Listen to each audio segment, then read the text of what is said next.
भागवत गीता की एक कथा। श्री भागवत गीता में वर्णित इस कथा के अनुसार प्राचीन काल के एक राजघराने में एक लड़के का जन्म हुआ। उस लड़के को बहुत ही कम उम्र में राजशाही सुख सुविधाओं से दूर शिक्षा प्राप्त करने के लिए गुरुकुल भेज दिया गया।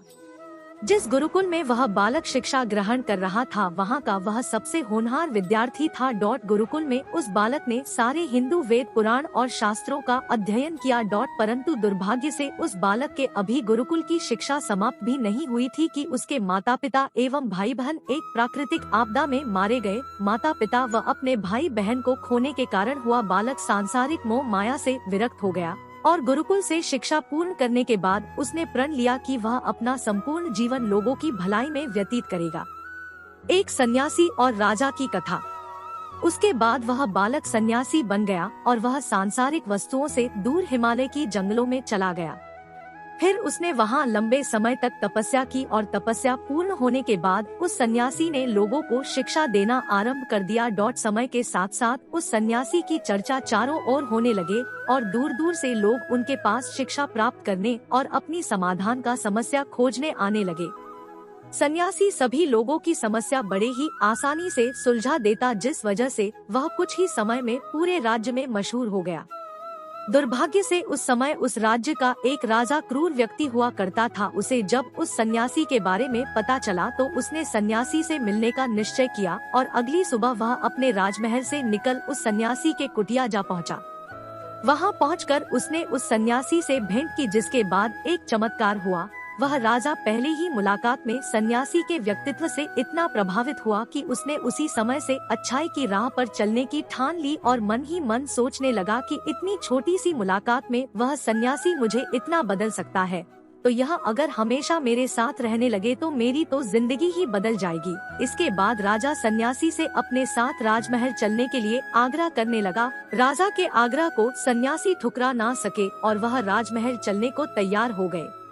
राजा सन्यासी को साथ लेकर राजमहल की ओर चल दिए। राजमहल पहुंचने पर सन्यासी का खूब आदर सत्कार किया गया। उसके बाद राजा ने सन्यासी को कमरे में भोजन करवाया। भोजन के पश्चात सन्यासी ने राजा को धन्यवाद दिया और राजा से जाने की आज्ञा मांगी, जिस पर राजा ने सन्यासी से कहा कि आप हमारे बगीचे में जब तक चाहे रह सकते हैं, आपको यहाँ किसी भी प्रकार की कोई असुविधा नहीं होगी। यह सुनकर सन्यासी ने राजा का प्रस्ताव स्वीकार कर लिया। उसके बाद राजा ने अपने सेवकों से कहा कि बगीचे में सन्यासी का रहने खाने का प्रबंध किया जाए। राजा की आज्ञा के अनुसार सेवकों ने बगीचे में एक सुंदर सी कुटिया का निर्माण कर दिया। उसके बाद वह सन्यासी कई सालों तक उस कुटिया में रहे और इस दौरान राजा ने भी उनकी खूब सेवा की। परंतु कई सालों बाद एक दिन अचानक राजा और रानी को आवश्यक कार्य से दूसरे राज्य जाना पड़ा और उन्होंने एक सेवादार को उस सन्यासी की सेवा के लिए नियुक्त कर दिया। परंतु वह सेवादार राजा के जाने के बाद बीमार पड़ गया और अपने घर चला गया और कभी लौट कर नहीं आया। ऐसे में सन्यासी को कोई भोजन देने वाला भी नहीं था। उधर कुछ दिनों बाद जब राजा अपने पड़ोस के राज्य से वापस आए तो सन्यासी ने क्रोध में आकर उस राजा को खूब डांटा और राजा से कहा, हे राजन, जो जिम्मेदारी तुम पूरी नहीं कर सकते हो वो उठाते ही क्यों हो। तब राजा ने सन्यासी से क्षमा मांगते हुए कहा, हे भगवान, यदि कोई मुझसे भूल हो गई हो तो मैं उसके लिए क्षमा मांगता हूँ, मुझे क्षमा कर दीजिए। कुछ देर बाद मामला शांत हो गया। रानी भी यह सब चुपके से देखती पर शांत रही।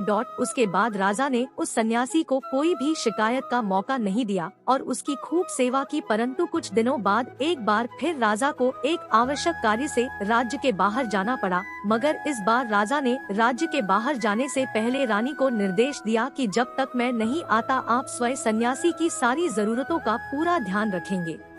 उसके बाद रानी हर रोज भोजन पकवाकर सन्यासी को भेज देती, लेकिन एक दिन रानी नहाने के लिए चली गई और सन्यासी को भोजन देना भूल गई। सन्यासी ने काफी देर तक भोजन को आने का इंतजार किया, पर जब भोजन नहीं आया तो सन्यासी सोच में पड़ गया। उसके बाद सन्यासी ने सोचा कि वह खुद महल में जाकर देखे और वह महल पहुंच गया। वहां जाकर उसकी नजर रानी पर पड़ी और वह रानी के रूप को देखकर चकित रह गया। रानी की सुंदरता सन्यासी के मन में घर कर गई। सन्यासी रानी के रूप की सुंदरता को भुला ना सका और वह खाना पीना छोड़कर अपनी कुटिया में पड़ा रहा। उसने कई दिनों तक कुछ भी नहीं खाया, जिस वजह से वह बहुत ही कमजोर हो गया। फिर कुछ समय बाद राजा वापस लौट आया और उसे सन्यासी के हाल का पता लगा तो वह सीधे सन्यासी के पास पहुँच गए और उन्होंने सन्यासी से कहा, आप बहुत कमजोर हो गए हैं और किस गहरी सोच में डूबे हुए हैं, क्या मुझसे कोई भूल हो गई है? तब सन्यासी ने राजा को बताया कि हे राजन, मैं आपकी रानी की अद्भुत सुंदरता के फेर में पड़ गया हूँ और रानी के बिना जिंदा नहीं रह सकता। यह सुनकर राजा ने सन्यासी से कहा कि आप मेरे साथ महल चलिए, मैं आपको रानी दे दूंगा। फिर राजा सन्यासी को लेकर महल चले गए। भाग्य से उस दिन रानी ने अपने सुंदर गहने व वस्त्र पहने हुए थे। राजा रानी के पास पहुँचे और कहा, आपको सन्यासी की मदद करनी चाहिए, वो बहुत कमजोर पड़ गए हैं और मैं नहीं चाहता कि किसी ज्ञानी पुरुष की हत्या का कलंक मेरे सर लगे। उसके बाद राजा ने रानी से पूछा कि क्या आप यह पाप अपने सर लेना चाहते हैं? तब रानी ने राजा से पूछा कि सन्यासी के यह दुख का कारण क्या है? राजा ने कहा, सन्यासी आपकी अद्भुत सुंदरता के दीवाने हो गए हैं। यह सुनकर रानी ने कहा है कि हे राजन, आप चिंता ना करें, मुझे पता है कि मुझे क्या करना है, जिससे ना कि आपके माथे पर एक सन्यासी की हत्या का पाप लगेगा और ना ही मेरी पतिव्रता धर्म नाश होगी। और फिर राजा ने रानी को सन्यासी को सौंप दिया। उसके बाद सन्यासी रानी को लेकर कुटिया पर पहुंचा तो रानी ने सन्यासी से कहा कि हमें रहने के लिए घर चाहिए। यह सुन सन्यासी तुरंत राजा के पास गया और कहा, हे राजन, हमें रहने के लिए घर चाहिए। राजा ने उनके लिए घर का प्रबंध किया।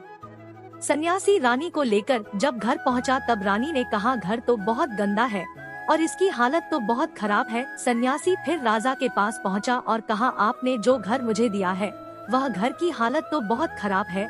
तब राजा ने उस घर की हालत ठीक करवा दी। फिर रानी ने नहा धोकर बिस्तर पर आ गई और सन्यासी भी बिस्तर पर आ गया। उसके बाद रानी ने सन्यासी से कहा, क्या आपको पता है कि आप कौन थे और आप क्या बन गए? आप एक महान सन्यासी थे जिसके लिए राजा भी स्वयं सारी जरूरत की वस्तुओं को उपलब्ध कराते थे और आज आप वासना के कारण मेरे गुलाम हो गए हैं। यह सुनकर सन्यासी को महसूस हुआ कि वह तो एक सन्यासी है जो अपनी सारी सुख सुविधाओं को छोड़कर शांति की तलाश में जंगलों में चले गए थे। सन्यासी जोर जोर से चिल्लाने लगा और रानी से कहा, क्षमा कीजिए, मैं अभी आपको राजा को सौंप के आता हूँ। तब रानी ने प्रश्न किया, महाराज, जब उस दिन आपको भोजन नहीं मिला तो आप बहुत क्रोधित हो गए थे। मैंने आपका यह रूप पहली बार देखा था, तभी से मैंने आपके व्यवहार में परिवर्तन महसूस किया।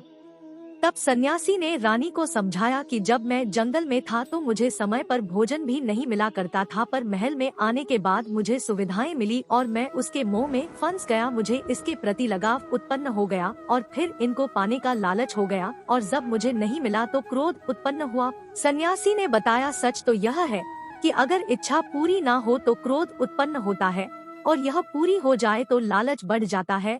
फिर सन्यासी ने बताया कि यही इच्छा की पूर्ति मुझे वासना की दीवार तक ले आया और मैं आपके प्रति आकर्षित हो गया। इसके बाद सन्यासी को समझ आ गया कि अब उसे जंगलों में लौट जाना चाहिए और उन्होंने ऐसा ही किया। भागवत गीता में भी श्री कृष्ण ने नरक के 3 वार बताए हैं और यही वह 3 वार है, काम, क्रोध और लोभ। और आज की इस कलयुग में भी इंसान इन्हीं चीजों में उलझा हुआ है जिसके कारण उन्हें शांति नहीं मिलती।